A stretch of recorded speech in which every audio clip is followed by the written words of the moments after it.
Excellent. Let's get started with the latest episode of the Navigating Disability podcast. Welcome to my co-host, Jen Abbott. Welcome, Jen. Hi, how are you? Very well, thank you. Today we are speaking with the wonderful and knowledgeable Sue Grier. Sue is a passionate advocate for people with disabilities and their families.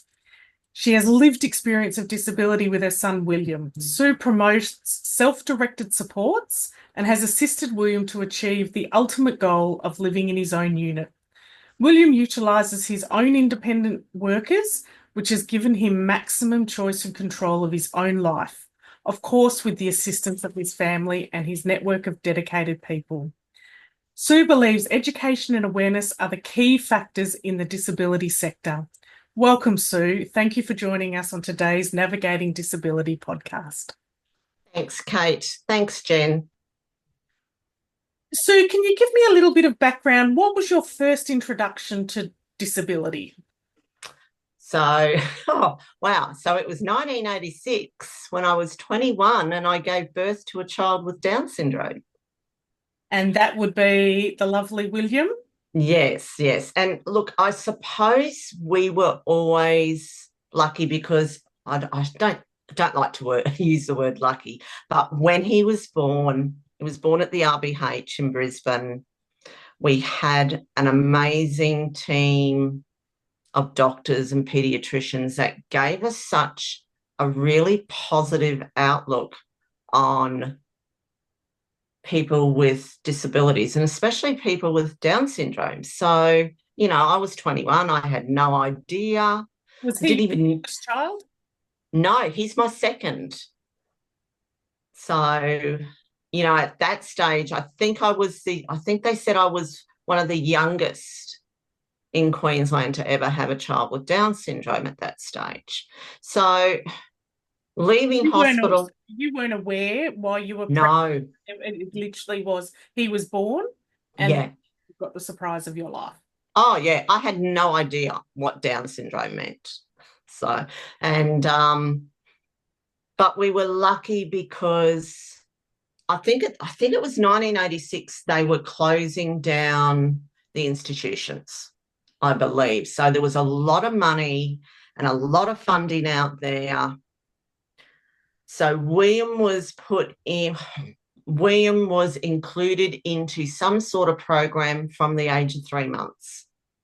So he's always been part of a disability program, whether it was from kindy, where he used to go. I used to take him to Acacia Ridge 2 days a week with other children with disabilities, right up to preschool, to special eds, part of primary schools, to special schools. So he's always been part of some sort of disability program. So was that program and that group back in the day, was that purely Down syndrome or across all disabilities? Yeah. So it was quite interesting. I think without having that, I would have had no idea. But then I really had a lot of support from my husband's mother. So my dear mother-in-law, who passed away quite a few years ago, would you believe she actually worked at Woolston Park? Oh, wow. So she saw it from that side and she said, sorry, Sue, for people that don't know, what was Woolston Park?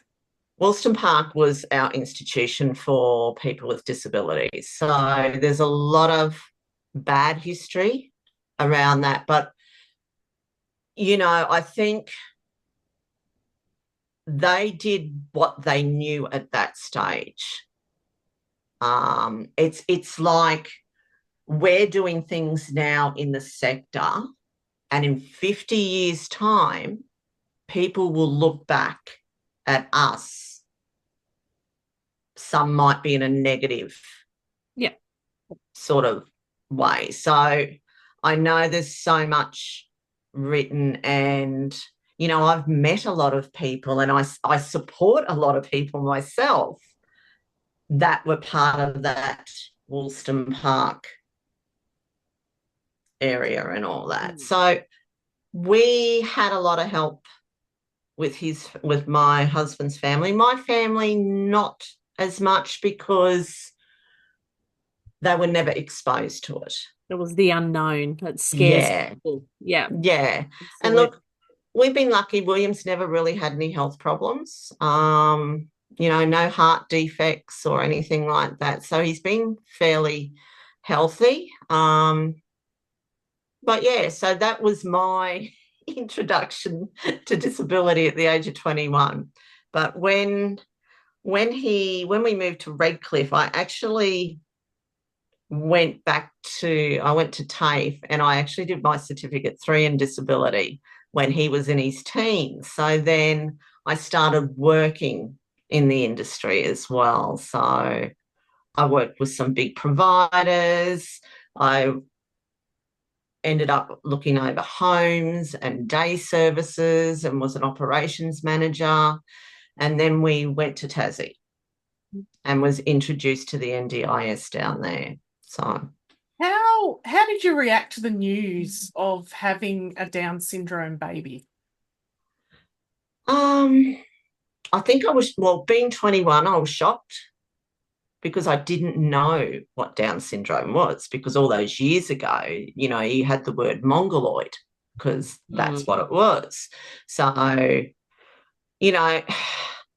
like I said, I think I was lucky because the doctors were very positive. They gave me a lot of positive feedback about, these days they live they live longer.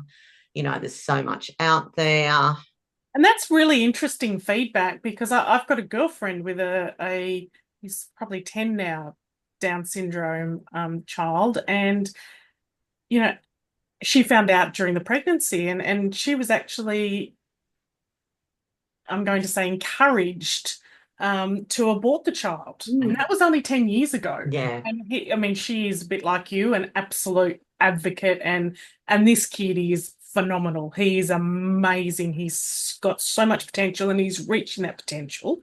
But you back in 1986 saying that you had so much support, that's amazing. Yeah. And look, as he aged, when he hit teen years, it was and I understand with other parents out there, teen years with a child with a disability is probably the worst. Oh, I'm finding that now. Yeah. You feel very lonely. Yeah. There was a lot of times where, as a family, because William at that age, he's not only has a disability, he's also in his teens, he's going through puberty, and I've also got two, all my children are close. So there's only a year and 2 years difference between his older sister and his younger sister, and I've got 3 teens. The joys. I know, and I'm just there thinking, we're just not going out anymore because I can't handle it. And William actually was a runner. Yeah. We lost him so many times. And back then it wouldn't have been as much of an issue in terms of safety and everything else. I don't know. There was one time we lost him, and I laugh now. I wasn't then. We lost him for 3 days. Oh my God. Yeah. Oh, wow. Where was he? Him and his sister were fighting. We were in the video shop. He got out of the car and walked down the end of the street and hopped on a bus. Oh, bless. Got on a bus, went to the bottom of Redcliffe, got on another bus, caught the bus to Sandgate train station, got on a train, went into Brisbane, cruised around, it was Friday night, cruised around Brisbane city, and then hop. What was that? How old was he? I think. Sorry, there is nothing to repeat.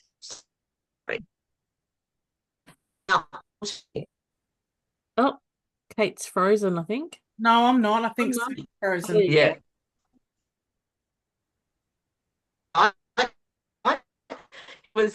was about 14. Wow. Oh, wow. How did you deal with that? The fact that he So- had the resolve to navigate all of that's impressive. Yeah. Absolutely. And it was quite interesting because it was at the time where Redcliffe was having all the high tides and all that. So we had street kids out looking for him, everything, because he's so well known in Redcliffe, and he still is to this day. And he had his school uniform on, and there was a mix-up in Brisbane because the taxi driver took him to the police station and they asked him what his name was, and his language is very poor, so they thought he said his name was Rick when it's Will. So they didn't piece together that they had someone missing in Redcliffe, young boy with a school uniform on. They just didn't figure it out. Yeah. And it was only when the next day I begged them to put it on the radio, and it was the bus driver rang and said he remembered dropping him getting off at Sandgate. Our neighbour across the road at the time worked for the security for Queensland Rail. Mm-hmm. He got on there and pulled all the tapes and could see where William got off. Now, they ended up having to put him into care, foster care.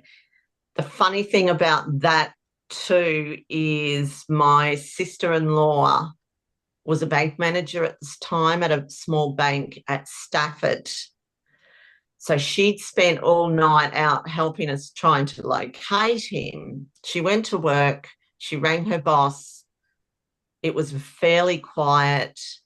She said and explained what had happened, and they just said, close the bank up. Well, the interesting thing about it, the couple that had him bank at her bank. Oh, my gosh. And they went down there with William and the bank was closed. Oh,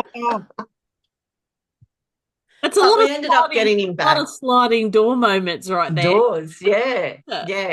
And there was a lot of, we got him back. That was on a Friday. We got him back on a Monday. And I was at TAFE and I was talking to the TAFE teacher. And, she'd been part of the disability sector for many, many years. And she said, Sue, what help have you ever received from the government, as in funding or anything, or respite at that stage? I said, absolutely nothing. I said, we've done all this by ourselves. So that was the start of William getting funding from DSQ. and you were involved in that, weren't you, Sue, in DSQ? Or was it later that it... Look, I did a little bit of work for DSQ, but not a great deal. I actually did some work volunteer work with Parent to Parent when it first came out.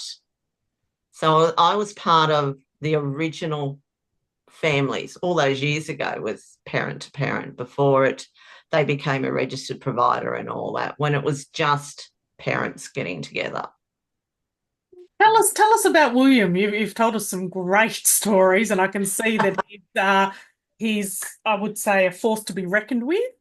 Tell us about him now, or the lead up to what you've set up for him now. Okay, so William, when we moved back from Tassie, he came up with a package. So I had already moved back to Queensland because I ended up getting a job for a big company as a support coordinator up here. And hubby and William were fixing up our little home in Tassie to put on the market. So William actually got his first plan in Tassie when hubby and William moved up. I don't even think it was down in southeast Queensland. So he had a plan. Did he always have the goal to live on his own? I always had the goal for him to live on his own, because he needs to live on it. He needs to experience what everyone else experiences in life. I've worked over the years with so many amazing families, but when you start to see the person with a disability caring for the aged parent, that's when you know it needs to stop. And I know there's a lot of aging parents out there scared. Yeah. I always had that view years and years ago. Who's going to look after William when we're gone? Because it's not my daughter's responsibility. I've never actually said you are going to look after your brother. Yeah. Because, and I don't think it's fair on siblings to, it's fine for them to be like nominees and help along, but I really think it's important that we encourage all people with disabilities to live I hate saying the word normal life, or independent. Yeah. So we always knew Redcliffe was going to be the place he was going to live at, even though we're in Ipswich. And I think too, I needed that separation because being a support coordinator in the Ipswich area, I needed to separate him from me. Yep. So, and he went to school in Redcliffe and they all know him. So I said, let's move him. He got his funding. So his funding he's not funded for 1-to-1. He's funded 1-to-2, but he has a big lot of community access. So we as a family, we decided that for him to have full choice over his home, that we would rent out a 3-bedroom unit for him. So that's what we've done. We've furnished the whole place. So everything in that home he owns. We did have a SIL provider in to start with. So we had some independent workers and then we had SIL provider in place and they were fantastic. But it got to the stage where we knew we could continue with independent workers because we negotiated rates. Yeah. And can you be left alone? No. No. He needs so he has 24/7 support with sleepover.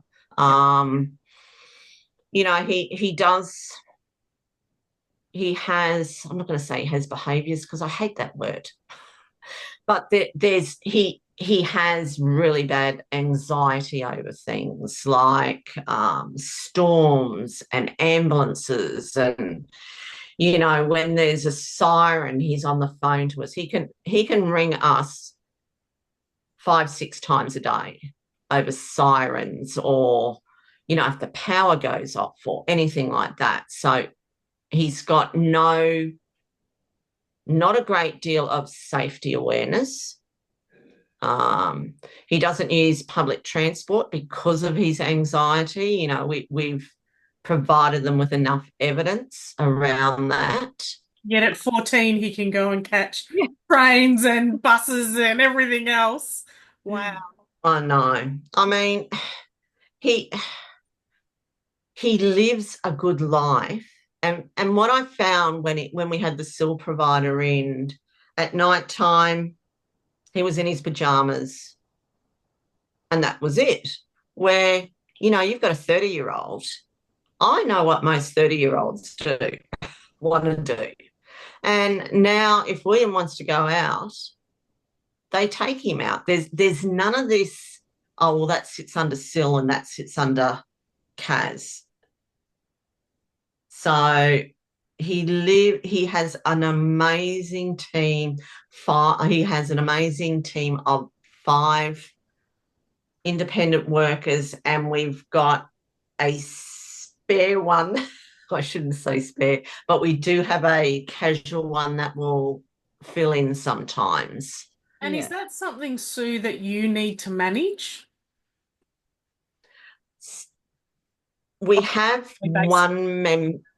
we have one member that is paid a little bit extra, but not a great deal extra. Might be an extra hour a week or something like that. But they all work really well. So I said to them, when you go on holidays,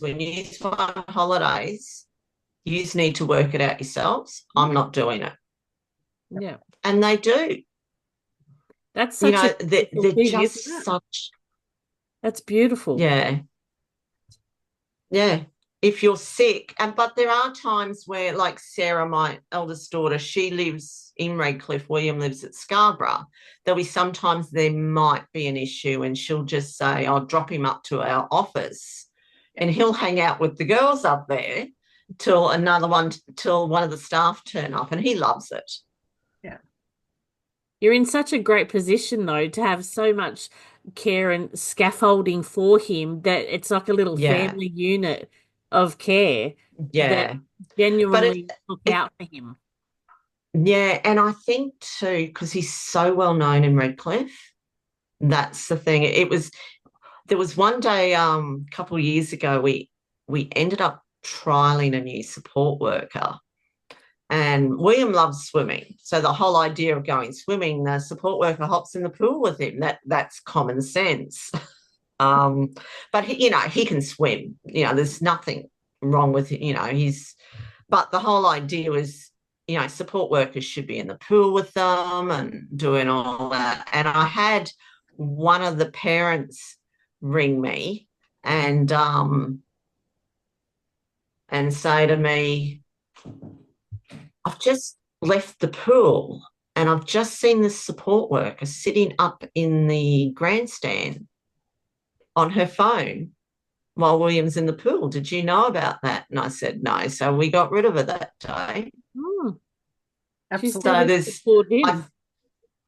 and I think the thing is building those connections around in the community. So William actually saved up for an electric trike. So I don't know if you've ever read the story about William and his tricycle at all. So a few years ago, one of his support workers took him into one of the big disability expos in Brisbane, and he fell in love with those really expensive tricycles, electric tricycles that were about $4,000. And they said, oh, he could get one of them on his plan. And I said, no. I said, why? I said, if he wants to learn how to ride a bike and have a bike, he has to earn it like everyone else. It's not, the NDIS is not a cash cow. So he ended up selling socks, jolly socks. And everyone in Ipswich, everyone in Redcliffe, I think, has a pair of his jolly socks, and he raised enough money.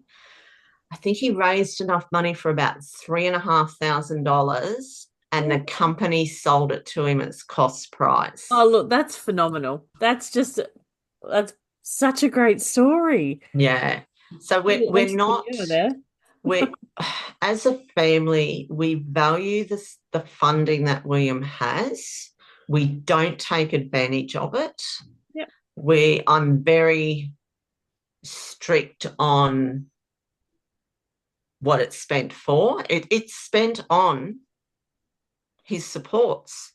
It'll be interesting when he needs a new iPad, though, because the iPad he's got was actually approved 2 years ago during COVID. So because of his language skills, that's all he uses his iPad for. But, if they choose to say, oh, no, it's an everyday item, then we'll just wear that cost. It is what it is.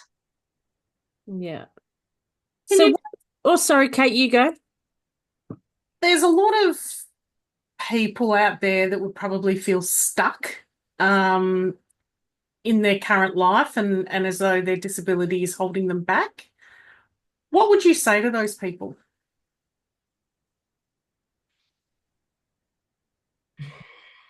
I always say don't use your disability as an excuse. We've never, ever let William use his disability as an excuse to not achieve something. With There's my, always ways. There's always ways, you know. with I my don't know. children, I always say autism is a reason, it's not an excuse. Yeah. So we don't accept bad behaviour. We understand Yes. why it happens, but now we need to talk about it and modify it and, explain what is acceptable behaviour. Yes. And Yes. I agree. There is solutions for every problem. You've Yeah. just got to find it. And you just need to find your team. Yes. You know, I mean, yeah, I always say the tribe. You need to find your tribe. Look, even us, we need to find our own tribe as well. So, you know, William's got a great tribe. He's got a great community of people in his Redcliffe network, you know, from places he visits like Tribe. They all know him at Tribe, to when he goes to Holt Bolt, to the secondhand shop that he does. Sometimes he'll do some volunteer work there, and you know, he's got his whole set routine every day of the week, even down to like Sunday is market day. He always goes to the markets. He goes there, he buys his gluten-free donuts. I think he picks up an egg and bacon roll, same stall holder. Then he goes and gets his gluten-free, and he goes to his sister's place and they share donuts. That's a set routine. And can I just say, gluten-free donuts are the best donuts on the market. My children love them. They would rate them over any other donut. So, and we're not gluten-free, but they're the best donuts to share. So, sorry, has William been diagnosed with autism or is it just Down syndrome? We're getting all so interesting. When he was 2 at the pediatrician said, you know, he has autism as well. And I said, well, can you provide me with some more information and maybe a letter or something? And they said, why put another label on him? So now we're going through all that. Yeah. So he's actually booked in to get all the official diagnosis, because he's got, you know, of course he's got the Down syndrome and the intellectual disability. Now we've got to get it official for the ASD, because it's very noticeable in him. When you know what you're looking for.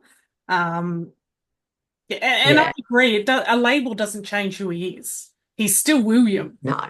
It just sometimes might make people accept certain behaviours. Understand there's a reason for it. Yeah. Who's been your greatest support and inspiration throughout your journey? Apart from yourself, because I do believe that a lot of it comes internally. And, you know, as we discussed beforehand, you are a great advocate. But is it changed your path? I think my daughters and my husband, who have told me don't give up. Have you ever felt like giving up? Oh, yeah. I think every mum does. I think anyone in this industry, because we've seen the change. You know, especially these days, there's days where as a business owner, it's been hard. There's been days where the tears have flowed really well. But I keep doing what I do because I love my role. I always used to say, if you get into this industry for the money, leave, because there is actually no money if you're doing the job right. Correct. There's never been any money in disability. And the people that are making it are not the right people that should. Yeah. Definitely not the best intentions for people with a disability. Yeah, and it's interesting when the minister, and now I'm going to go politics, sorry, made the comment about support coordinators and plan managers. It really, really hurt because there's so many amazing support coordinators out there and so many amazing support coordination companies out there. And for him to say we're just ripping off the system,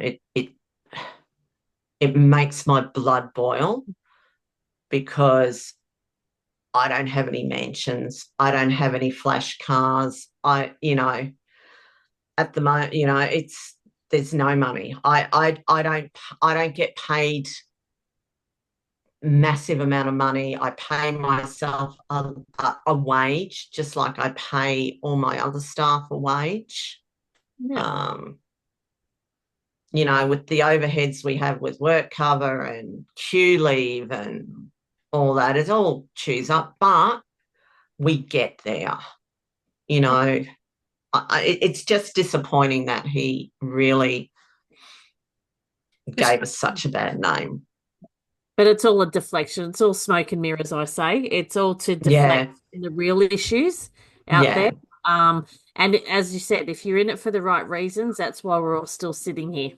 Yeah. And look, that's the pure love that we have for the community that we work in. Yeah, and look, I've said to, the teams asked me, because we've got, I think there's 15 support coordinators now. Sorry, I've lost track.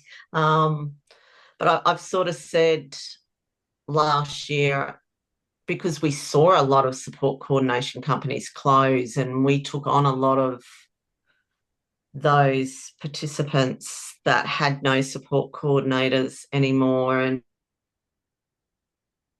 I just said to the team, we're in it to the end. That looks like I have no intention of shutting up shop, because there's this whole fear of they're getting rid of support coordinators. If I had a crystal ball. Yeah. Yeah.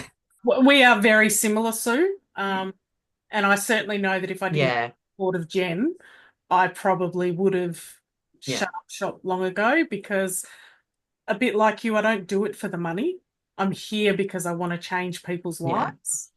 And that's what keeps me going every day. And until someone says to me, you can't do this anymore, then we will keep pushing through. It's really, really sad indictment of the whole industry, but we will get there. We will. I know we will. But I just, for a word for all the parents that have got adult children, please, please, please look at, if they're still living at home with you, please look at some sort of housing alternative. Group homes aren't the only answer to that. What we've done for William can be done for many Williams. Yeah. It's just about finding that network of people. And, I look at where he was 4 years ago. He was still living at home. I think that 4 years ago when he moved out to where he is now, and he's actually got a cat now. He's got his own pet. and occasionally, he just does such great things with his team. And we still have issues sometimes with support workers. We don't at the moment, but that's all part of the whole system. I mean, if a support worker moves on, we'll find another support worker. Yeah. I hope they don't, because the team I've got now are perfect. Yeah. And I think that's a thing just in life in general, right? You're always going to have your ups and downs. It's how you approach it. That's the main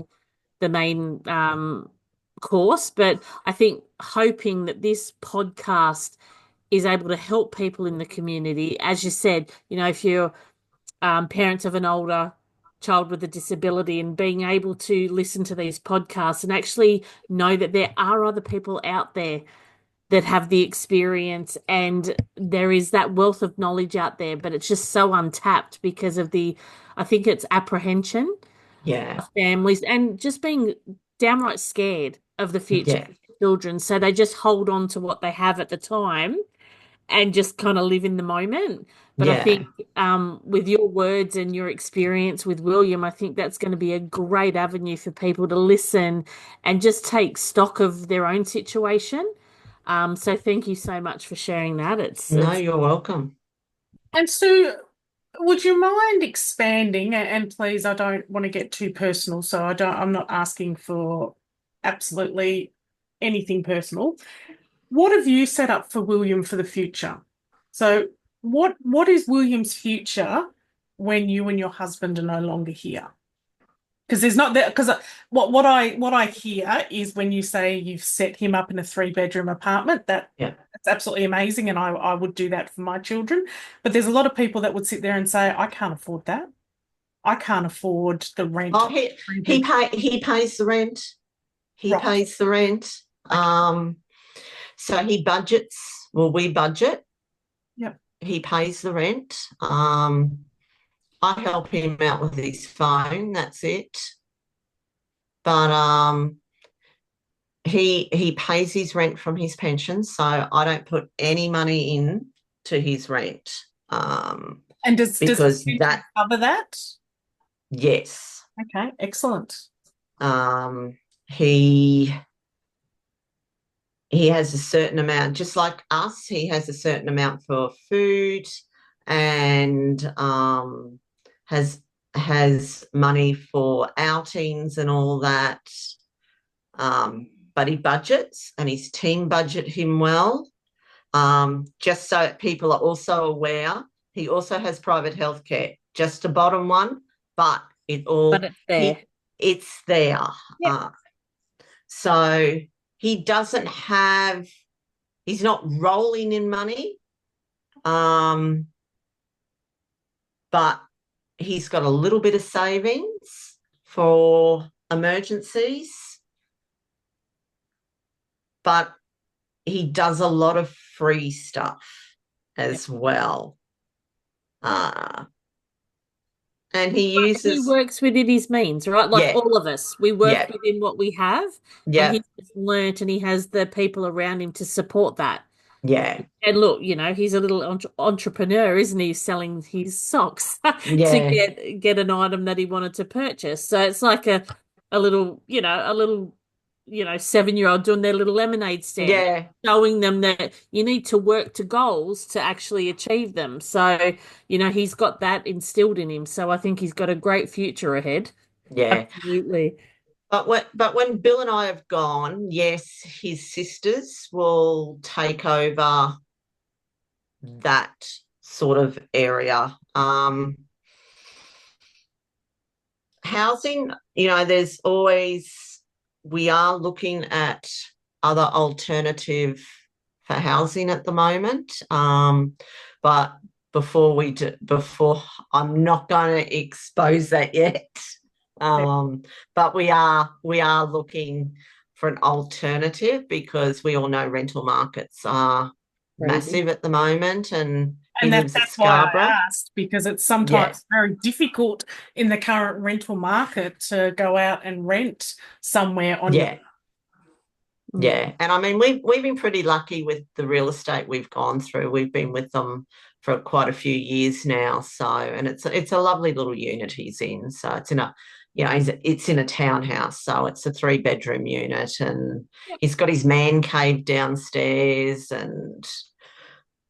but no, and his neighbours like him, and he gets along with everyone there. He's got his own community, which is great. Yeah. And that's all I ever wanted for him. I also I wanted to get him settled before something ever happened to Bill and I. Yeah. I didn't want, you can never predict the future anyway, but I needed to get him settled. And, like I said, I'll be traveling around Australia in a few weeks, so I know he's settled. Yeah, so you can enjoy your break. Yes, yes. As we come to the end of today's show, looking ahead, Sue, what are your hopes for the future, both for yourself, for William, and for how society supports and embraces people with a disability? For my husband and myself, I hope our travels go well. And there's no hiccups, but we can't predict that too well. For William, that he lives the most amazing, fulfilling life. I think that's what any parent would want.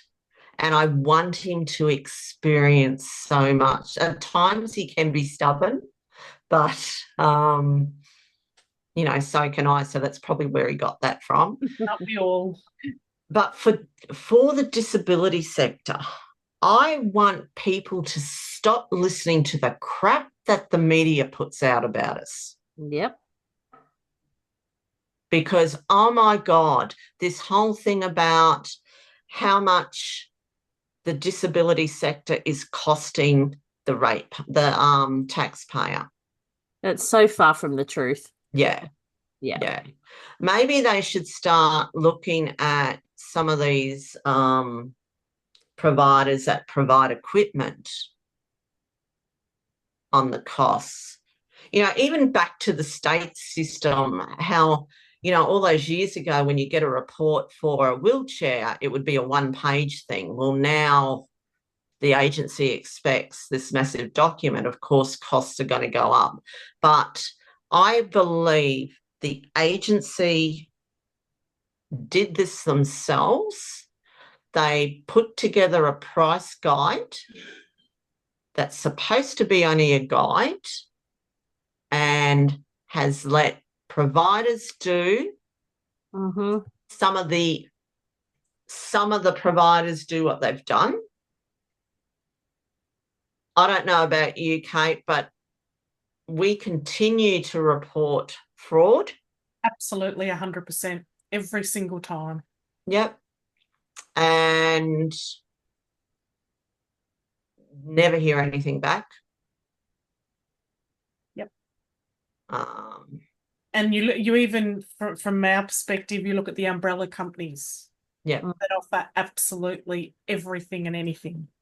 And, the whole thing was support coordination was supposed to be separate. Always was supposed to be separate. And should be. Absolutely. Yeah. And that's something that the government or the agency could do like that. Yeah. So why aren't they? Yeah.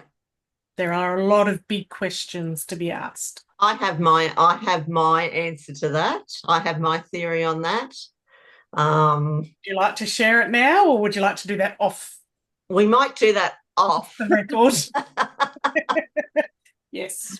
So I have a few theories over all that. But yeah, for the disability sector, like I said, stop listening to the media. Their media only gets responses from bad publicity.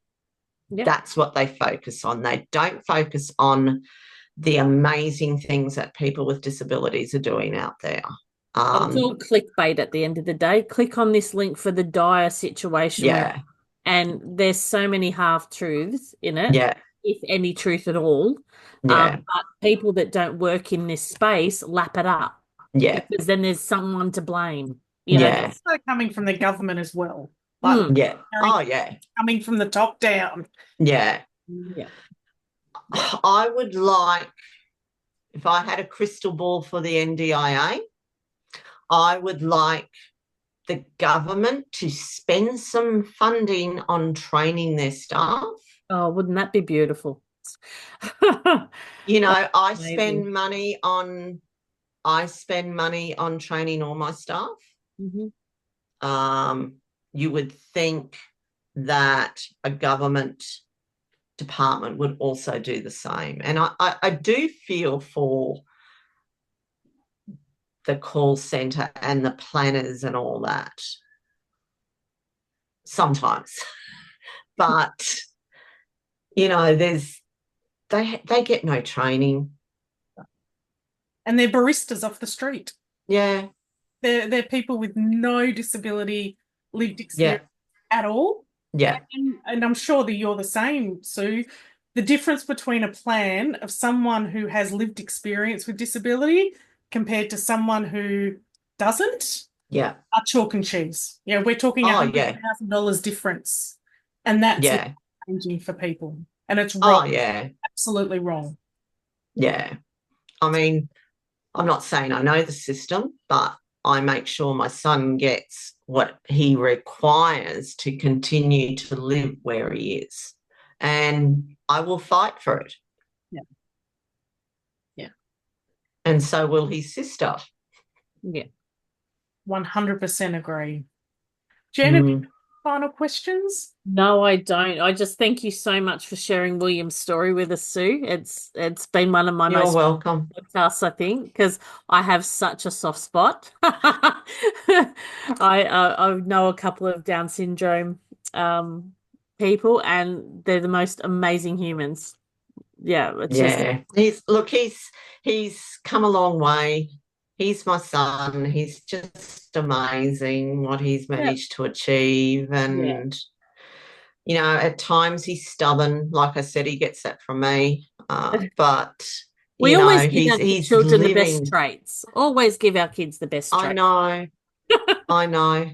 But, you know, considering, you know, we're still hearing in this day and age that there's such a negative around children with Down syndrome, there's so much they can achieve. But one thing I want to tell you is I don't know if you've realised that Canada is actually looking at a similar system. So there is, I've been in contact with them before. So Canada has every Canadian counts. Oh, really? Going. So that's happening over there. So they're going to make sure they don't make all the mistakes that Australia's made. Wow, that's amazing. I'll keep a watch on that one. But please, Sue, don't forget that William is who he is today because you and your husband and your children's hard work, and you are an inspiration to the NDIS community and the disability community as such. Oh, thank you. I just wanted to thank you so much for giving up your time today, for coming to speak to us. We are hoping that this will change people's lives one conversation at a time. And if there's anything that, you know, we can do to help you anyway, please let us know.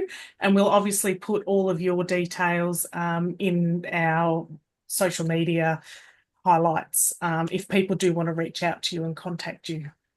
Thanks so much, Kate. Thank Thanks, you. Jen. Thank you, Sue. Have an amazing trip. Thank you so much. You take care. Okay, bye.